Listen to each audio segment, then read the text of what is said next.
through clearly. I've been having some issues with it. If you guys can hear me clearly, please type Y in the chat box. Let me know if I'm too loud, too low, so I can make the adjustments. Am I coming through clear? Yes or no? All good? Great, great. Well, welcome everybody. Welcome to our special Saturday Night Live webinar presentation. The topic is, of course, cryptocurrencies, and I promise you we are not going to be long tonight at all. I want to give you guys some basic information, cover a couple of things. I'm going to use Jairus Coleman's spreadsheet that he created last week when he talked about cryptocurrency, and then I'm going to do some screenshots to share a couple of things. So let me go ahead and pull his spreadsheet up here. And it's about the blockchain technology, but really we're going to talk about the history of money. To understand the full value of cryptocurrency and Bitcoin, you have to understand how the evolution have gotten here, because most of our lives we have been used to the US dollar, the fiat currency, but you have to understand the US dollar in its current form has only been around since the 70s. Just think about that, because it's been off the gold standard. See, before that it was on a gold standard. It was a gold-backed dollar. That was different currency at the time. Then you got to go even way before that. So, over the course of history, the monetary means has changed over time. The way we earn money has changed over time. And I love this chart that Jairus put together called The History of Opportunity, how humans created value and made money. All the way started from hunter-gatherers. Those who can hunt were rich because you actually were able to hunt for something and produce something that was of value to your family and your tribe. And as you go through history from the grower, so grower is more stable than hunting, then you have a warrior who can plunder growers' foods for the king. Then you have the craftsman. If we make things and found cities, warriors won't get us. Then you have the explorer, going back to the 1500 AD. First entrepreneurs want to work more since warriors don't plunder their shops. So explorers, let's plunder faraway lands. Have you seen the episode Vikings on HBO? They made their entire living on raiding other villages. Then you've got the merchant. Merchant brings things from other lands and sells. That's when the first ledger was really generated, from the merchants and the tax collectors. And the only ones who had access to the bank was the king, because they held onto all of the gold. And the tax collectors collected. And it was a one ledger system. There was no receipt. If you pulled up to the dock and you had goods, it was recorded by the what do you call it? Whoever was in charge of the port on a ledger. But that could be changed. That could be erased. That could be added to. It created a huge problem with the one ledger. Then you have the mechanizer, make more things and make them faster. Then the industrialist, when the Industrial Revolution started to take place. Electric machines make things even faster. Then you had the oil drillers. Since the industrialists need to feed cars and oil, you also had the banks. Now, we're talking about the two-ledger system that came into place. A two-ledger system means, because it's what we're using right now, you make money, you go to the bank, you deposit it, they give you a receipt, which is a record of your money. You do a transaction between one or two people, you get a receipt. Both of you guys may have that copy of receipt. If there's ever a dispute, you need to bring in a bank, a lawyer, a third party to settle it, the court system. And it's very expensive when you have to add in a third party, and it takes up a whole lot of time. The two-ledger system has also created one of the biggest obstacles and problems that has not been solved until recently with businesses wanting to do business internationally. The fact that you can't travel in different countries with more than $10,000 cash on you. The fact that you want to wire transfer money, you got to pay huge amounts of fees, and it doesn't happen immediately. It causes huge problems. What the blockchain is doing is adding a new ledger, the three-ledger system, which means it's decentralized now. You don't have to rely on one bank or one entity. When a transaction is done, it is recorded by the entire blockchain. It can't be hacked, it can't be changed, but I'm fast forwarding here. Let's keep going. After the oil drill, you had the corporate executive. Cars made large factories into corporations. 1960s and beyond, we had the financier.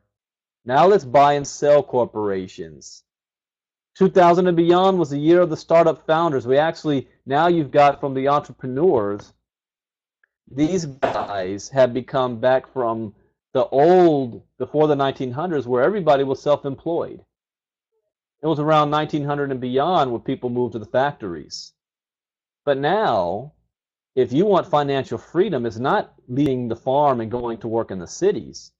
It's actually leaving the cities, going back home and working from home to generate your own income where you don't have to answer to anybody and there's no limit on how much money you can make. That's the age we live in now. Now, let's talk about how the blockchain works. Number one, if you want to send money to B, the transaction is represented online as a block. The block is broadcast to every party in the network. That means everybody. Those in the network approve the transaction and it is valid. The block then can be added to the chain, which provides an incredible and transparent record of transaction. The money then moves from A to B. That's how the blockchain works. And it happens instantly. And the fees, minimum. We're talking pennies. That's the blockchain. It's worldwide, decentralized. So let's look at, oh, don't tell me my internet is going down on me. And of course it is. You guys can still hear me, but my internet is sporadic. So give me 1 second. I need to reboot this and I will be just right back.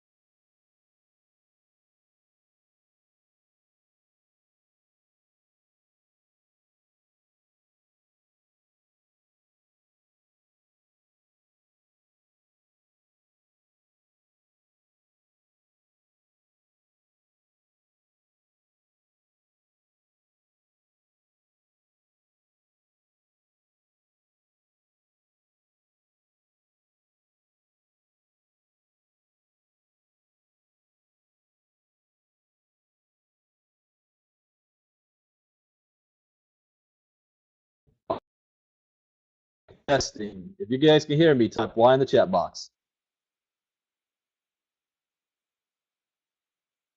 Fantastic. All right, let's take a walk down memory lane here, and why we should never ignore new technology that's advancing. Everybody remember Blockbuster Video and Hollywood Video? You remember these things? I remember when I was a kid, and I get off of school, and my mom would pick us up, and on our way home, we'd stop off at Blockbuster and pick out our favorite movie and order some pizza. And we couldn't wait till a new movie was released, you know, because we couldn't always afford to go to the movie theaters all the time. So we just waited for it to come out on Blockbuster. And we would call in and order the video beforehand because so it wouldn't be sold out, you know, because if you're in a city with 40, 50,000 people and you only got 2 Blockbusters there and, you know, Hollywood's videos right across the street, you know, that was a cool experience. But then you know what happened? Something called Netflix came on the scene. Netflix came on the scene. And did you know that Blockbuster had an opportunity to buy Netflix, to own 51% of them? And they laughed Netflix out of the boardroom. They said nobody wants to have videos mailed to them. You got to wait 3 days for your movie to come. They want to get it immediately. They didn't have the vision. At the time, internet speed was not nearly what it is right now. So it was impossible to even think of streaming videos. It was all about having the video come to your house, and then you can mail it back. Blockbuster thought that was ridiculous. Where's Blockbuster and Hollywood Video today? Gone. Out of business. The closest thing is maybe Redbox in your grocery store. And I have no idea why they're still in business. People haven't figured out Fire TV yet, or Android TV. I've got Android TV. I have access to every single movie and TV show and music that has ever been made in history. I have access to movies that's currently in the movie theater. The fight that's coming on tonight, I'm not paying for that. Actually, I'm going over to someone's house. But if I was staying home, I would put it on my Android TV and watch the sucker for free because it's streaming. So even Netflix is now becoming, it's going to end up becoming obsolete soon because of free TV. But this is the evolution of this. You now can watch movies from home. You've got HBO Go, you've got Amazon, you've got Hulu, CBS. Those of you that have Direct TV, you've got what do they call that? Direct Ticket or something like that, which has more movies than Netflix does. The future is evolving. Anybody remember? And I'm saying this like it's old. Remember taxis? Taxis. What's the biggest of taxis? Uber and Lyft. Uber and Lyft's going to become one of the world's biggest companies that owns no vehicles. Anybody heard of Airbnb? It's becoming the biggest hotel chain that owns no property. Daryl, so I'm on a 55-inch Roku TV now. You think people are doing any long-distance calls or anything like that? No, you even got WhatsApp now. You can talk to anybody around the world at any time for free. And WhatsApp's not even the latest one out there. You've got many programs like that. But let's talk about also the purchasing power of the U.S. dollar. Because the U.S. dollar, whether we like it or not, is going to collapse. The question is just when. See, Doug Casey, look him up. Doug Casey is one of the most recognized and distinguished, I don't call him a mathematician, like a predictor of the economy over the last 40, 50 years. Every major prediction he's made, he's been correct. He predicted the dot-com bubble. He predicted the savings and loans crash. He predicted the 2008 crash. And about that, he says, we're still in it. We've got Hurricane Harvey hitting Texas right now. And if you ever see what a hurricane looks like, you've got the winds in the front, then you've got the eye of the storm, and then you've got the winds in the back. The eye of the storm is when things are smooth and calm down. See, what 2008 was the tip of the hurricane. When the federal government printed more money and bailed out all the banks and businesses in the auto industry because they were too big to fail, that put us in the eye of the storm. But that can only last for so long, because we are about to come out of the eye of the storm to the tail end of that hurricane. Only this time, the government is not in a position to bail out anyone like it did in 2008. And then you have to question, do we have the leadership in place that can guide us through something like that? I don't want to get into politics, but the bottom line is this. You saw how much we lost in 2008. Trillions of dollars was wiped off the books instantly. People lost their 401k and their savings and their IRA accounts. You already don't trust that. What do you think is going to happen the next time around? And if you're just sitting on your savings of dollars in the bank, you know your U.S. dollar is going down in value. In fact, right now it is only 5.05 cents worth what it was in 1913. That's crazy. 1933, FDR's executive order makes it illegal to hold gold coin, bullion, or certificates. You understand that?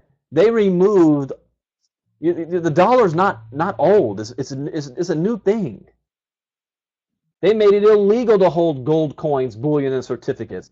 1944, the US dollar was established as the world's reserve currency. How do you think the world feels like that? And how is it possible that that happened? Something called World War II, when the rest of the world was smashed to pieces, but the United States infrastructure was never touched. Our factories were still churning along. We lost many materials, but we never lost our foundation. England, bombed to rubble. France, Germany, Italy, Middle East, bombed to rubbles. As the only major stable world power, we rebuilt the rest of the world backed by the US dollar. Now that the rest of the world has grown up again, do you think they want to be under Washington's control and under the thumb of the US dollar? So anytime they act up, all we have to do is say we're putting sanctions on you, like we're doing to North Korea, Russia, Venezuela. Sooner or later, they're going to have enough and say, screw the US dollar. Russia just announced they're going to have their own coin.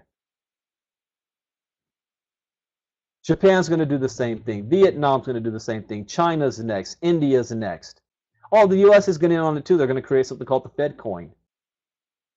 But it's a race right now. Putin flat out said, yeah, we want to get away from Washington control. We want to dump the US dollar. 1971, Nixon closes gold window, end of Bretton Woods, beginning of the modern day fiat currency system, which meant the whole point of taking away holding gold coins, bullion, and certificates was we're going to give you the US dollar, which is backed by the gold coin. 1971, it's not even backed by the gold coin anymore. No more gold standard. It was interesting, my brother didn't even know this. He thought the dollar was still backed by gold. Nope. That happened. They took that away before you were even born. He was born in 78. But when you look at the rise of the Bitcoin, as the US dollar goes down, Bitcoin continues to go up and up and up. Why is it so important? Well, if you look to the left, the two-ledger system is based on centralization. You see how this is over here. Bitcoin and cryptocurrency and the blockchain is all about decentralization. Even if a hacker came in and hacked this, they'd have to hack everything to be effective. It's impossible to do. The resources required to do so, we're talking about the GDP of countries. No individual can afford to do that. One of the biggest things about Bitcoin or cryptocurrency is anonymity, privacy, decentralization, and cryptography. And there's a number of cryptocurrencies. Most people have only heard of Bitcoin. They have no idea about Ethereum or Bitcoin Cash or Ethereum Classic or Litecoin or BitConnect or Dash or Zcash or any of the others, Monero. They have no idea about that there's hundreds of coins creating a brand new ecosystem of the financial market. The stock exchange is being duplicated right now, or rather the Forex market. And it is growing rapidly, currently at 140 billion. And when I say that we are at the sweet zone right now, where we're flying under the radar, 140 billion on the grand scheme of things is pocket change. Trillions of dollars a day is being traded on Forex. So $40 billion cryptocurrency market to them, in their eyes, they lose money even looking over here. However, the fact that Bitcoin has risen to 4,000 and the infrastructures of governments and businesses are being built around Bitcoin, investors are increasingly looking at this. When Bitcoin goes past $10,000 per coin, we're figuring around February 2018, all hell's going to break loose. the big boys are going to pay attention. And some of them already are. The people who run the world already are. You know, the Sir Richard Bransons, the Bill Gates, the Warren Buffetts, the John McAfee type guys, Mark Cubans. These guys are already positioned. They're getting their businesses positioned. Jeff Bezos and Amazon. They're all getting ready for it. And we have no idea what's going on. Bearer asset in the digital economy. Double spin, anonymity, privacy, central control. That's how in a bearer assets. Let's look at fundamental difference in systems. You have a buyer and seller wire transfer. The seller's accounts were frozen by the recipient intended to receive funds that are used for money laundering and drug money. He intended to receive fraudulent payments. Confirmed funds. With the BTC, you have two BTC sent, buyer, reverse buyers. See, in other words, here's what happens. When you have a merchant account system set up, a buyer can buy something, and the seller can get screwed in the end because the buyer can reverse the transfer. And now the seller has to pay that transfer fee. They lose their money, and they get a hit on their merchant account. With BitConnect, there's no such thing. You can't reverse the transaction. Once it's done, it's done. Did you know that in the United States there's 9 million people that don't have access to a bank account? 2 billion people globally don't have access to a bank account, but they all will have access to Bitcoins. I'm telling you now, Bitcoin ATM machines is going to make check cashing businesses go out of business. You know the check cash, there's always a check cashing place next to a liquor store. Always in the bad neighborhoods. Those are going to go out of business. Bitcoin wallets, if you have not done so, you need to set up a Bitcoin wallet ASAP. Immediately. If you have done so, set up a Bitcoin wallet. Get back to the person who invited you. They can give you a link, their link, to set up the Bitcoin wallet. You want to do that ASAP because it's going to be mandatory. All Americans will need to have one way or another. But it's also necessary so that you can start to make money, get engaged in this space. So step 1, get a wallet. Step 2, get some Bitcoins. Congratulations. You just purchased your first bit of Bitcoin. Bitcoins, you can get them from a local marketplace, Bitcoin ATM, online exchange, or through your wallet. Save, spend, or sell the Bitcoins. Now I want to do some screen sharing here. I want to show you guys a couple of things here. Give me 1 second. Let's see. Screen share.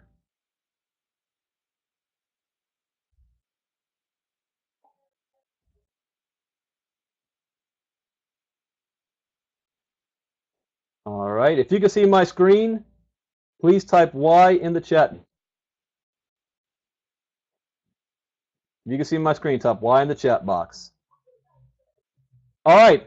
One of the ways that we are looking at getting people engaged immediately into Bitcoin and the cryptocurrency space and to earn money daily is through BitConnect. BitConnect is a very, very important program. It allows you for as low as $100 to get into the Bitcoin game and be able to earn daily. There's people who have started with 100, and there's people that have started with 100,000. Now, as I've already done the video about this, Bitcoin got hacked. North Korean hackers did a huge hacking campaign on the entire network. So BitConnect right now is fixing that process. So it should be going active tomorrow. It should. I won't be surprised if it doesn't happen until Monday. But it should be active tomorrow and we're back in business. Why am I so positive about what's taking place? Because I just do this. BitConnect is not just a business taking advantage of the cryptocurrency space. It is actually a coin traded on the market and the exchanges. So when I look at coinmarket.com, which shows you the top current cryptocurrencies in the world, you see Bitcoin there with $71 billion market cap. Ethereum number 2, Bitcoin Cash number 3. But let's scroll down here. There you've got BitConnect, 727 million.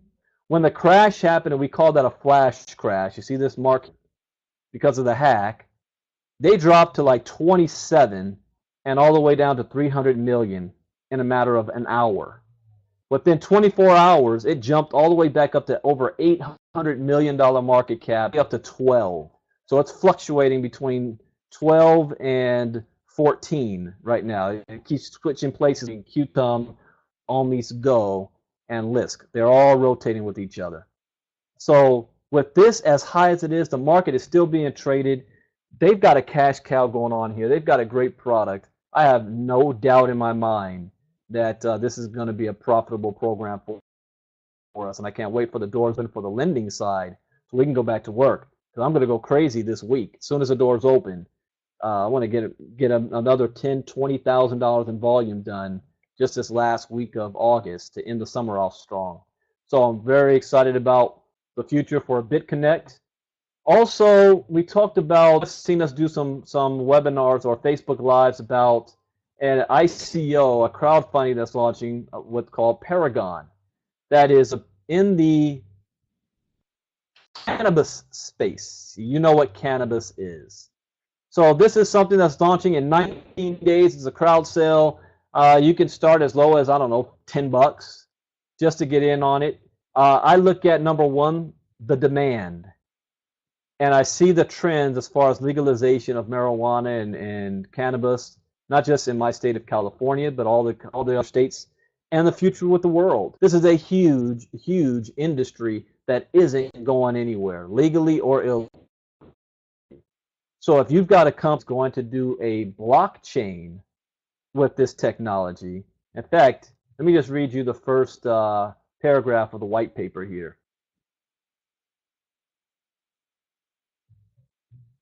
Let's let this load up.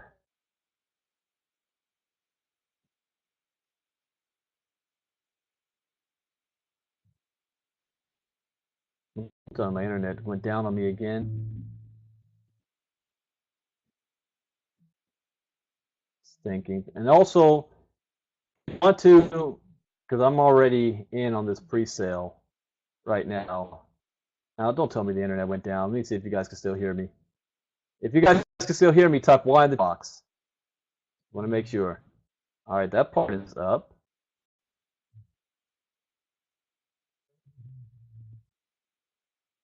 So I don't know why this is not pulling me up for me.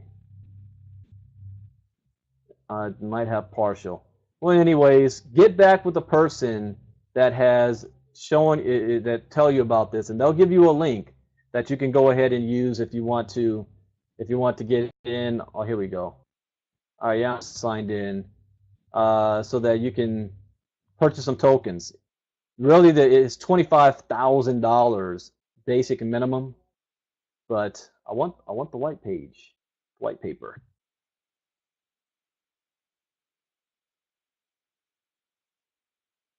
So yeah, they'll give you the link, so that you can go ahead, and I've already purchased with Bitcoin and with Ethereum, and you got 20 days or so before this starts going. Here we go. All right, let's look at the first paragraph. The cannabis industry has traditionally been fragmented, untrustworthy, and illicit, but it is now moving towards greater legitimacy. New research shows powerful health benefits of cannabis and strong social movements are pushing for innovation. One way to improve the reputation of the industry is to modernize it, make it standardized, fully verifiable, and build a system of trust between patients, doctors, growers, and suppliers. New blockchain technology, distributed ledger technology, offers an ideal solution. Since blockchain holds an immutable ledger and assured contracts, it can easily accommodate the recording and storing of all product life cycle events, verify patient identification, assure payments, and more. Paragon seeks to create a crypto token built on smart contracts on blockchain specifically for the worldwide cannabis community. Paragon is the first organization dedicated to leading smart contracts built on the blockchain to create and foster a community dedicated to the worldwide legalization and systematization of cannabis. Yeah, it's not going to hurt for me to throw a couple of dollars at it. Just think, I have someone that's going to put $2,500 down. I want to show you an example. Let's say you get 2,500 coins. Let's just say it goes to $10. It might take a year or two, but let's just say it goes to $10 times 10. That's $25,000. What if it goes $50? That's $125,000. What if it went to 100? No, it's 250,000. Show you 250,000. Not bad.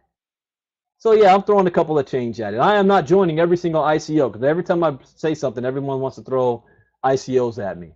This one just makes sense because I know the demand there. Lastly, I said I was going to talk about is also mining.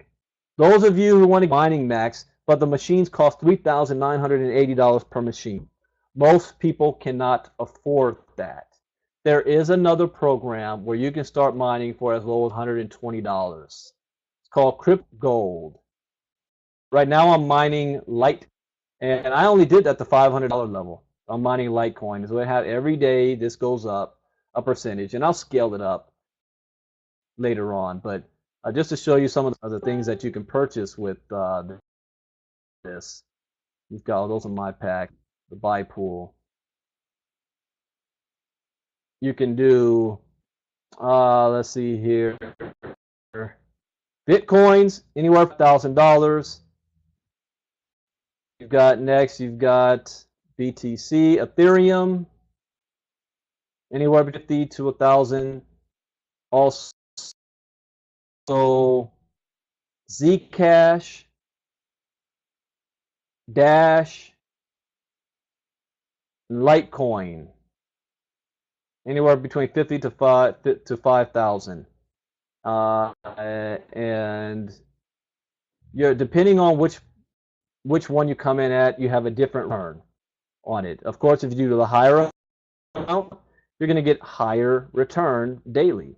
So here's a good way if you want to get into mining, you want to get your feet wet, you want to start off low. If you do this, I advise at least 500 to start. That's to get you something good going. What I will do is I'll end this by playing a quick video on this so you can see what mining is all about, how mining, and that is it, ladies and gentlemen. I wanted to keep this short, get you guys out, enjoy the rest of your Saturday. Tomorrow, team call at 9 p.m. Eastern, 6 p.m. Pacific. Hopefully that's right at the time when BitConnect comes back on as far as our lending side, and we can strategize for the week. What we're doing for the week and how to take full advantage of BitConnect and what's taking place. So let me pull up this last video to show you. Let's see here. What is mining?